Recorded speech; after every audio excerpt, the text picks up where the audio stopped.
Look, we obviously got off to a little bit of a flyer, and that probably was more the fact Zaman played 4 or 5 shots, and it probably gave a bit of a false indication as to how the surface was playing. And then, we didn't help ourselves through the middle. We chose some poor options. When the ball started to nip through and bounce steeply, we probably didn't assess that it was a bit more challenging, and then took some high-risk shots. And then a couple of run-outs through the middle, certainly with a set batter, didn't help. Mike, you coached RCB, you roamed around all over the world. You have seen so many T20 wickets. Do you feel these sort of wickets are ideal for a proper T20 match? No, I think it's not helpful for anybody. I think if people are trying to prepare for the Asia Cup or a World Cup, that's not acceptable.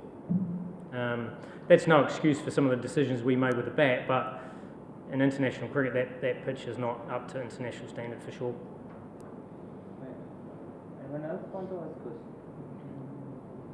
Mike, just to reiterate on the pitch, yesterday the Bangladesh captain actually was quite wary about similar pitch that Bangladesh used against Australia and New Zealand a few years ago, and we asked him a number of times whether this is the sort of pitch that's going to happen. Are you surprised that Bangladesh uses this sort of pitch at home? And isn't it detrimental to their own batters? Look, I don't think it helps them when they leave Bangladesh. But I think, I think also batting first in those situations is challenging. When you aren't quite sure, whether 100 is good enough, 130, 150. And I think when you go away and you play on flatter surfaces, you can get exposed.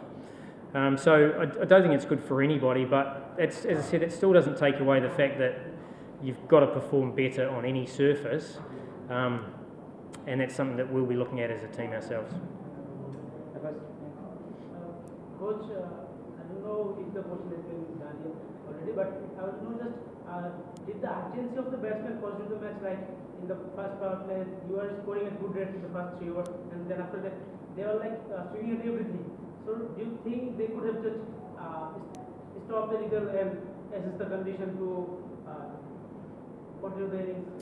Yeah, I've probably answered that question earlier on, where I think Zaman got us ahead of the game through playing some exceptional shots, and it probably defied the surface, and then we thought that it was potentially better than it was, and then when the seamers came on, it was pretty clear that it wasn't, and we didn't adjust quickly enough.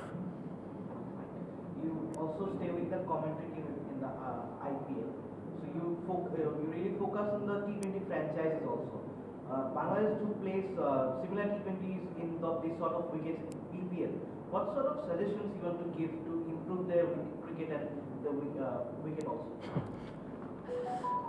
Look, I'm not here to help Bangladesh in terms of how they go about things, but I think, to develop cricketers, you want good cricket wickets.